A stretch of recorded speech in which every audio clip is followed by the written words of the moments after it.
Bismillahirrahmanirrahim. Assalamualaikum warahmatullahi wabarakatuh.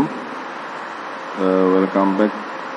Selamat bertemu kembali teman-teman sekalian untuk mata kuliah teknik reaksi heterogen. Pada kesempatan kali ini kita akan membahas tentang reaksi secara umum, yaitu homogeneous and heterogeneous reaction. Kemudian kita juga akan menyinggung tentang katalis, apa peran dan penerapan aplikasi katalis yang jenis-jenisnya. Kemudian juga kita akan concern juga fokus pada solid katalis.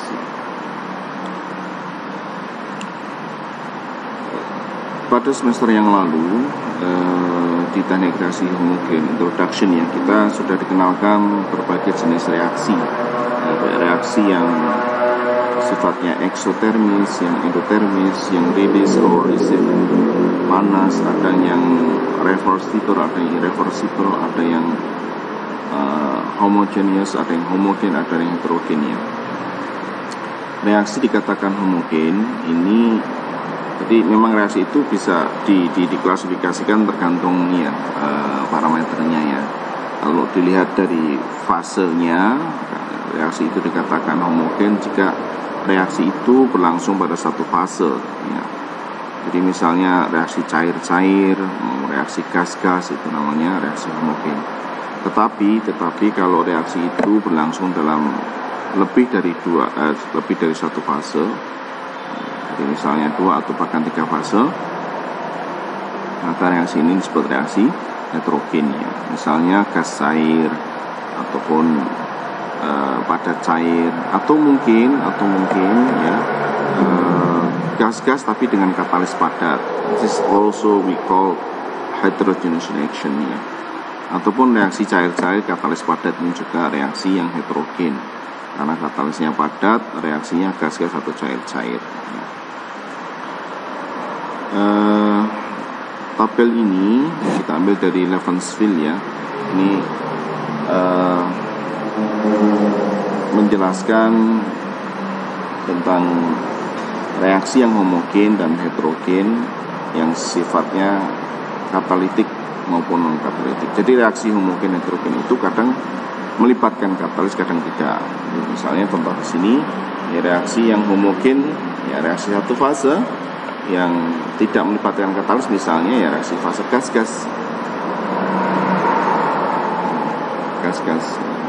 Kadang-kadang reaksinya liquid tetapi dengan katalisnya ya harusnya cair karena sifatnya homogen. Misalnya reaksi trans-esterification, yaitu biodiesel production ya, reaksinya cair-cair tapi dengan katalis misalnya asam sulfat, berarti itu adalah cair-cair katalitik, mungkin katalitik. Kadang juga heterogen ya. Nah, reaksinya heterogen tapi tanpa katalis, misalnya ini ya, misalnya burning coal, ini adalah contoh reaksi yang solid gas ya, heterogen tapi non katalitik, tidak ada katalisnya. Kadang-kadang gas liquid absorption, jadi reaksinya gas cair tetapi tidak ada katalisnya. Tapi kebanyakan reaksi itu ya katalitik, misalnya yang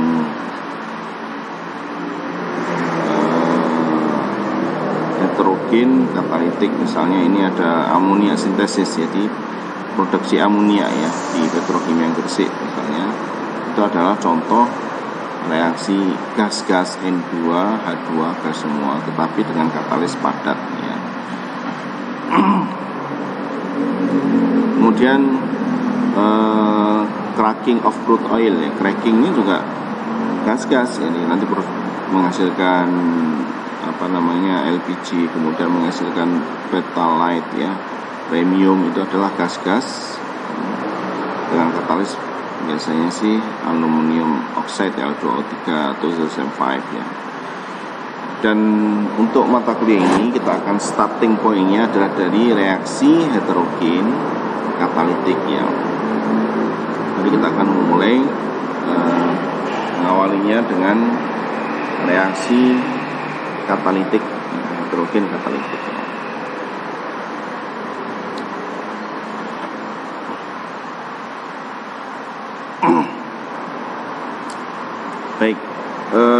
sebelum lebih jauh membahas tentang reaksi katalitik heterogen ini, kita akan singgung dulu tentang katalis. Katalis is not a reactant, also not a product. Jadi katalis ini bukan produk, bukan reaktan, tetapi ini adalah chemical substance yang added, yang ditambahkan. Jadi yang ditambahkan dalam reaksi tujuannya adalah untuk mempercepat reaksi. Catalyst can speed a reaction by a factor of million. Jadi signifikan sekali keberadaan katalis itu ya. Misalnya ini H2 plus O2, ini menjadi H2O, ini reaksinya lambat, tapi kalau dengan katalis bisa lebih cepat. Kalau ditampilkan diagram energinya, sehingga dia di semester yang lalu teknik reaksi mungkin. Kalau dengan katalis ini lebih diagram energinya lebih rendah ya. Barrier energinya ya, kalau non katalitik barrier energinya lebih tinggi ya. Kita akan lihat lebih jelas di slide berikutnya ya. Jadi ketika kita membahas aktivasi energi ya, atau energi aktivasi ya, di teknik reaksi homogen semester yang lalu ada konsep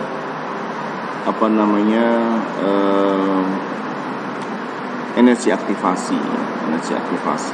Jadi energi aktivasi ini menunjukkan barrier energi, jadi level energi yang harus dilalui agar reaksi itu bisa berlangsung, sehingga reaktan terkonversi menjadi produk bisa dihasilkan. Jadi, semakin tinggi barrier energinya, maka semakin sulit untuk bereaksi. Semakin rendah barrier energinya, semakin kecil energi aktivasinya, semakin mudah untuk bereaksi. Jadi peran katalis di sini adalah dia menurunkan dengan ditambahkan katalis, sehingga barrier energinya semakin kecil, semakin rendah. Kenapa katalis bisa kemudian ketika ditambahkan memperendah barrier energi ini? Karena dia kemudian membentuk kompleks ya. Jadi reaction scheme-nya berubah atau mekanisme reaksinya diubah. Mungkin seperti ini ya. Kita lihat. Ini contoh yang real ya di industri adalah produksi NH3. Ini kalau reaksi non katalitik tanpa katalis, ini grafiknya seperti ini, tinggi barrier energinya kan homogeneous ya, jadi tanpa katalis itu bisa berapa ini, di atas 50 kilokalori per mol. Ini energi aktivasinya. Tapi ketika kemudian ditambahkan katalis, maka puncak-puncak energinya berubah. Yang semua single peak menjadi peaknya ada berapa? 1, 2, 3, ada 3 peak dengan ketinggian yang jauh lebih kecil dibanding single peak ini. Ada dua hal di sini. Satu, peaknya lebih banyak menjadi 3 peak. Yang kedua, ketinggian peaknya juga jauh lebih kecil. Maksudnya apa? Jadi dengan adanya katalis ini, satu, mekanisme reaksi berubah. Taunya dari mana? Ini peaknya ini dari single peak menjadi triple peak. Ini menunjukkan ada perubahan mekanisme reaksi. Dan kemudian tinggi peaknya juga lebih rendah ya. Ini menunjukkan aktivasinya lebih kecil, sehingga reaksi itu bisa berlangsung dengan lebih cepat. So ini poin pentingnya ya. Katalis akan mampu kemudian faster reaction rate, akan mempercepat laju reaksi. Alasannya apa? Karena lower energy barrier, karena energi aktivasinya menjadi lebih rendah dengan adanya katalis itu. Mengapa katalis kemudian memperkecil energi barrier? Karena katalis itu propose different reaction path. Jadi katalis itu merubah mekanisme reaksi. Bisa dipahami ya. Jadi katalis itu merubah mekanisme reaksi, sehingga kemudian dengan mekanisme yang baru itu energi aktivasinya menjadi lebih rendah, sehingga reaksinya lebih cepat. That's the point ya. Dipahami, jangan dihafalkan. So, dipahami, diperhatikan lagi gambarnya tadi ya. dilihat lagi dengan slide ini. Ini konsep penting ya, konsep penting katalis terhadap ojo reaksi. Baik, apakah kemudian katalis juga akan meningkatkan konversi? Kita lihat di sini ya. Konversi ini berkaitan langsung dengan kesetimbangan ya, kesetimbangan reaksi ya. Jadi kesetimbangan itu berubah hanya karena suhu atau tekanannya, menurut Van Hoff ya, Van Hoff ya. Jadi katalis tidak menggeser kesetimbangan, sehingga katalis tidak merubah konversi ya. Konversi berubah ketika kesetimbangannya bergeser. Ketika suhunya berubah atau tekanannya berubah, bukan karena katalis. So, peran penting dari katalis ya.